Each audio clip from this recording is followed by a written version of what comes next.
You made it. It's Friday. You sit down in your comfy chair, turn on your console, your PC, whatever, boot up that new RPG you've been wanting to play for a long time, and then you sit and stare at the character creation menu for 3 hours. You might even make a character, play for 30 minutes, then go, but I kind of wanted to play a sorcerer, or I kind of wanted to go warrior. And that starts the vicious cycle. Now, I don't know if this is just me, and I don't think it is, because I've seen a lot of content discussing this same issue. But going into adulthood, I began struggling to finish RPGs, my favorite type of game. I don't know if it comes from my expanded knowledge of games over the years, and I know that there are certain paths and outcomes I want to try to get, even in terms of gear, playstyle, all that stuff. And I want to make sure I don't miss out on content. But honestly, I find this the fastest way to kill any enjoyment you could get out of a role-playing game. When I was a kid, I never had this issue.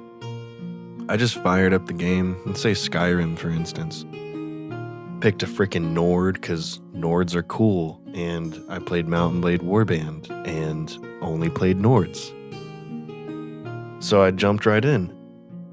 I probably picked up all the gear and loot I could have in that starting dungeon. I tried on everything. I didn't have a play style in mind. I didn't even know what that was.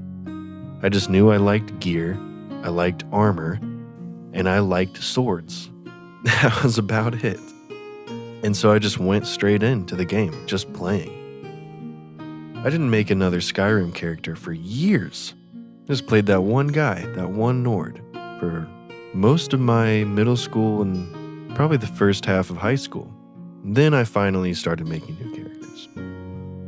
And for a while it was really fun, and it definitely developed my urge to make roleplay characters, give them a set of rules to play by, and play them within those parameters.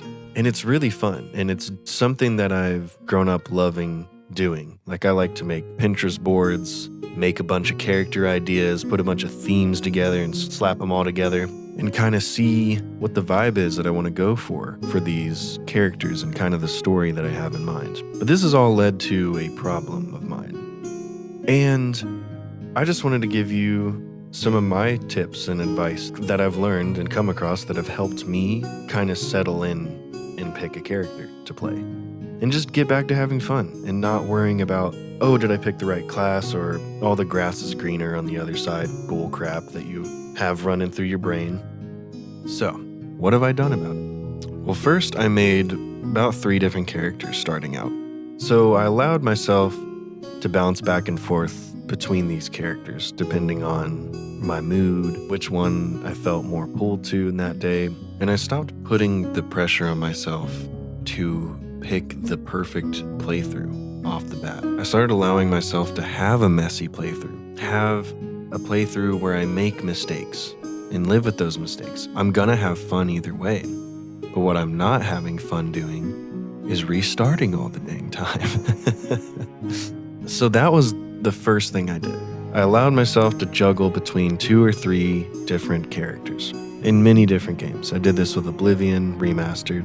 I've done it with Skyrim before, and Baldur's Gate, of course. Another thing I did was I started writing these characters down.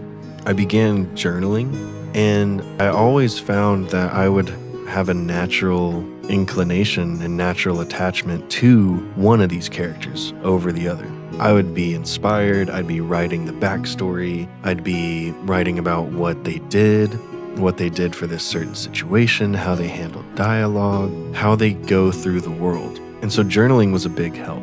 And I still do that today too. If I am playing a game, a lot of times what I like to do is I won't journal during the session, but when I'm done, maybe when it's nighttime, I might make a hot cup of tea, sit down with my notepad, and write what I did. Write out how I remembered it, how I approached things, and I started realizing it was making me feel much more attached to the game world again.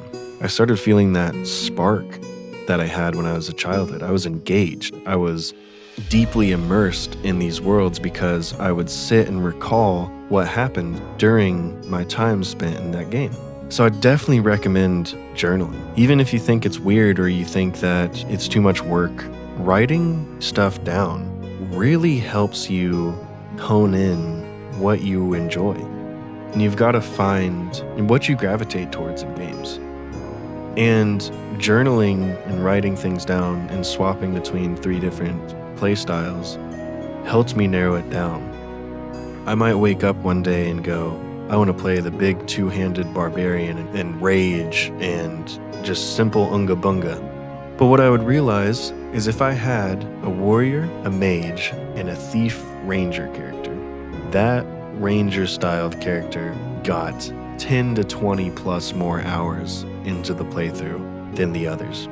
And with that, it gave me a jumping off point. Now whenever I boot up a role-playing game, I don't even think about it.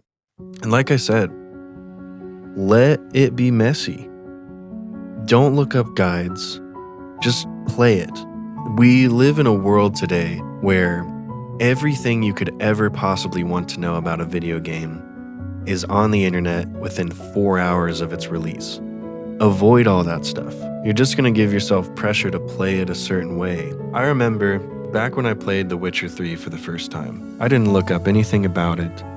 I just dove straight in and fell in love with this game world. I put in hundreds and hundreds of hours and got to the end, and I won't spoil this for anybody, but I got the worst ending you could possibly get.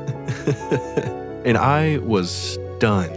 I was like, a game can end like that? I was floored, but I wasn't angry. In fact, I let the credits roll, went back to the menu, and hit new game.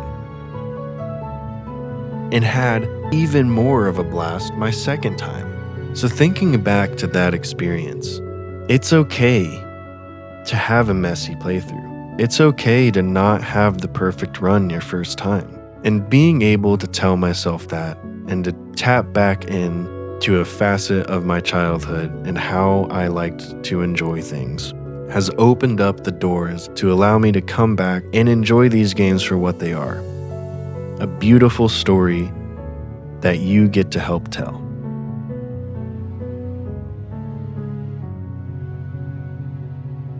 But anyway, I hope you guys enjoyed. I know this is a bit of a rambly video, but over this year, I've just learned a lot about how to enjoy these games again. If you guys like this video, please like and subscribe, and I'll have more content on the way. But I hope you guys have a great day, and I'll see you next time. Bye.